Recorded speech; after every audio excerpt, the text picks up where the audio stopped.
Hey guys, welcome to my channel. Today we're going to be making some cinnamon rolls. If you like them, don't forget to subscribe and let's get started. So initially you want to bloom your yeast first. You're just going to do that by putting your half a cup of sugar and your milk and your half a cup of butter inside a bowl and mixing that. You want to make sure that your butter is melted and your milk is not hot and it's not cold, but it's warm, but warm in a way where it's closer to hot than cold.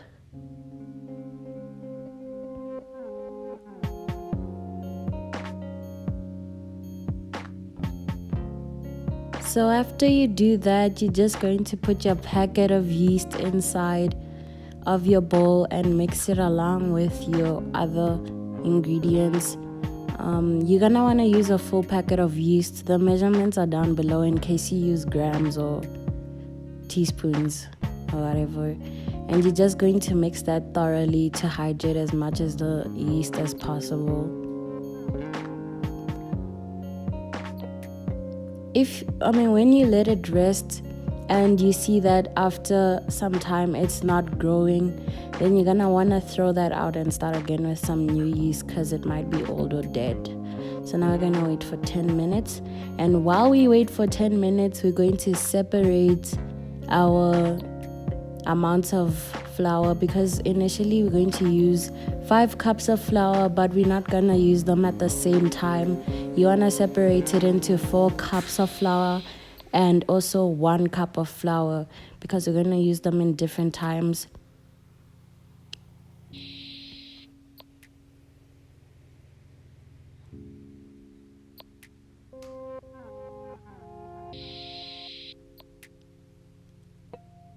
Since we also still have some time, we're just going to go along and make the filling too. Now we're going to use the 3/4 cups of cups of butter. You want to make sure that it's softened. It's not melted this time. It's not hard. It's very, very softened. And you're also going to use your 3/4 cups of sugar. It can be not any kind of sugar, but it can be like normal brown sugar, or it can be caster sugar. I use whichever one I have. And you're also going to put your cinnamon inside of it. You can put your cinnamon while mixing it with the butter, or do what I did here and just mix it in with the sugar first. Whichever way suits you. You're just going to want to mix it until it creates like this paste thingy, and like make sure that it's just thoroughly mixed in. It's super, super comforting. I don't know why, but yeah. While we're on it, we're also going to prepare our tray. We just put spray. You can put spray or butter, whichever one suits you. If you want, you can also put baking paper, but today I didn't put it.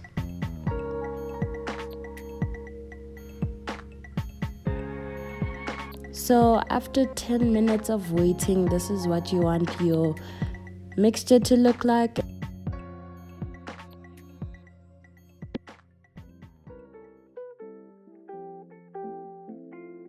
And now you just want to put your 4 cups of flour inside of it and mix it. Just try to get as many of the lumps out. It doesn't have to be perfect. It doesn't have to be like, okay, all the lumps are out. No, it's okay. We're going to fix it when we need it. So just try to take as many of the lumps out. And yeah, after that, you're just going to want to cover it with your tea towel. Is that what people call it? Tea towel? I don't know. A cloth thingy or ceramic wrap. What? Or plastic wrap. Yes, plastic wrap. Let's go with that. So after an hour of rising, it's going to wanna look like this. It has doubled in size. It should double in size.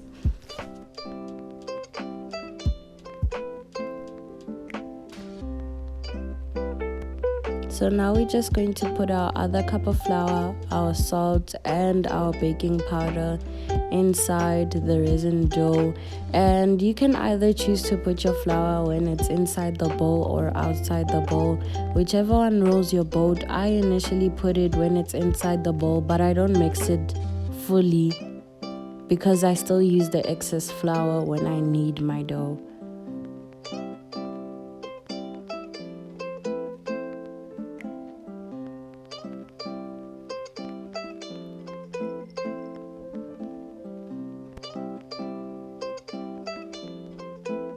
So now you're just going to work on a clean surface. Make sure that it's a clean surface, and you're just going to put your dough on it, and you're gonna wanna start to knead. So initially you wanna knead for at least 10 minutes. Yeah, that's a long time, but you just want it to get as smooth as possible. So in case you guys don't know how to knead, let me just teach you a simple method. You're just going to wanna bring in some dough from the outside, and with the palm of your hand you're gonna wanna squeeze in the middle. So you're just basically taking it from the outside, bringing it into the middle, and squeezing with the palm of your hand. So once you see that your dough is sticking to the surface, you're just going to want to take some excess flour. If you used all the flour in the bowl, no worries, just go take a bit of extra flour from wherever you started your flour with. Like if you have like a tub of flour, I don't know, just don't use a lot of flour, use it in little quantities. But since this was part of the recipe, I used all of that flour in the bowl. So once you see that your dough is done, if you want to know how you know it's done, let me just teach you a simple method. You're just going to want to press it in the middle, and once it springs back, you know it's done. So once it's done, we're just going to clean our surface, and now it's time to roll our dough. So starting with some new flour, you're gonna want to flour your surface, and we're just going to start with our dough. Initially, you want your dough to be, once you roll it, you want it to be a rectangle, a big rectangle. So in the beginning, just start making a rectangle shape. Don't leave it for the end. Start with the beginning and go on from there with a rectangle shape.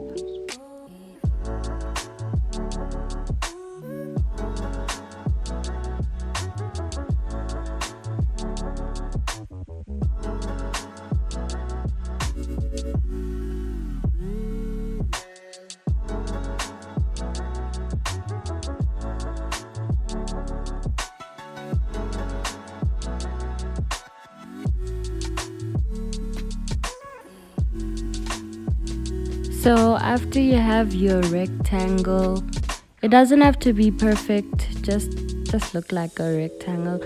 You're gonna wanna plop down your filling. I plop it down in different sections because if you plop it down in one place, it'll be hard to get it to the corners and all of that, and you wanna make sure to get it in the corners. So just plop them down in like different sections, and yeah, start spreading it. You want to spread it as nicely as possible because once you cut them, it's just going to show. Sometimes if the filling is thicker on one side, that's going to show. So take your time while you spread the filling. It's very pleasing. I don't know why, but it's really pleasing just to see that thing spread. Wow, it's very pleasing. But also it doesn't have to be perfect, but just try to do your best. If you see that you have some excess filling, take it out. You don't need to put all of it in. If you do have excess filling, we will use it at the end. None of it will go to waste. But if you don't have, do not worry. Even if you don't have it in the end, you don't need it. It's just if you do have, don't try to force it all in there. We can still use it at the end.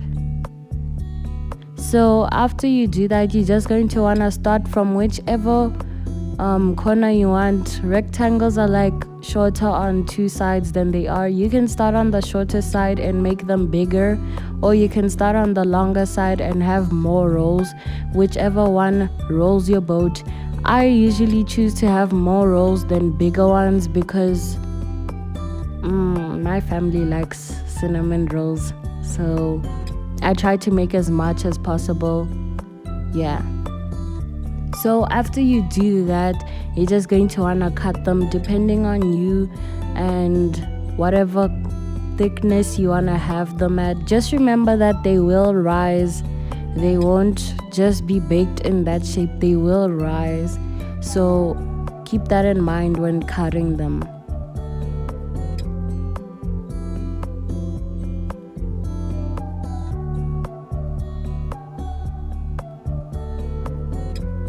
In the end, they should look something like this. So now you're just going to want to put them on your tray. Take your time with this. You just want it to look good because they will rise, but depending on the kind of shape you have, that's how they will look like in the end. So here I just counted how many I should put in a line depending on the size of your tray. Mine isn't so big, so that's why I try to put as many as I can in one line, but I try to put the same amount in each line. So just take your time with this and make sure that there's still some space between them because, as I said, they will rise. They should rise.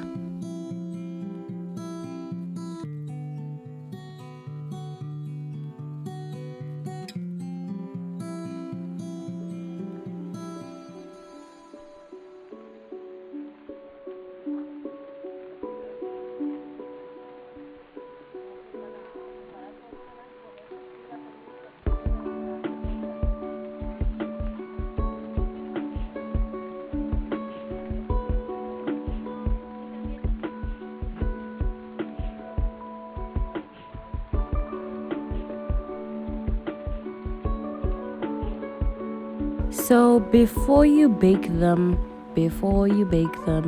you have to wait again. This is the time where they proof their last rise before they go into the oven.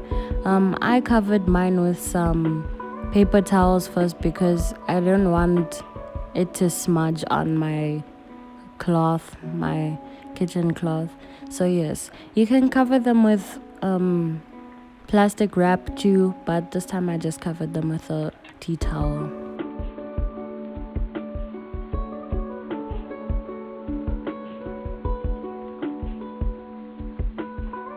So after they have baked, they should look something like this. Very nice golden brown. Ooh, aesthetically pleasing.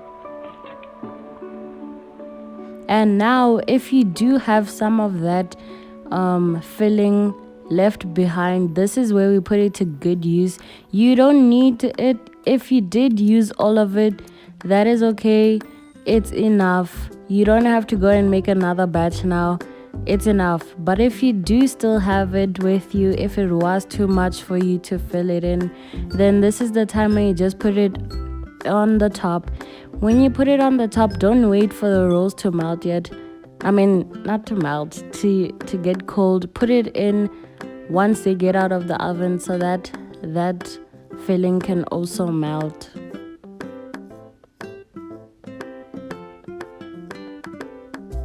Again, take your time.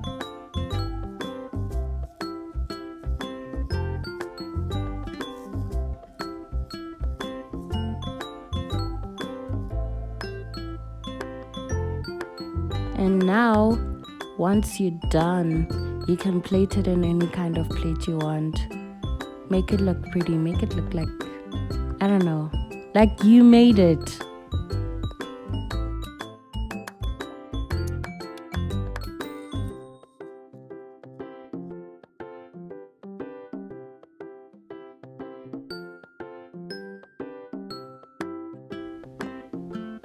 And they should look something like this in the end. Very nice golden brown. The bottom is my favorite. Ooh, very nice and golden. Ooh. And this is how they should look like inside. I made a second batch too, so this is how the second batch went. And yes guys, this was my cinnamon roll recipe. If you liked it, don't forget to subscribe and share. And if you make it, don't forget to send me a picture. Yes, on my social media too. Bye guys, happy baking. See you next time.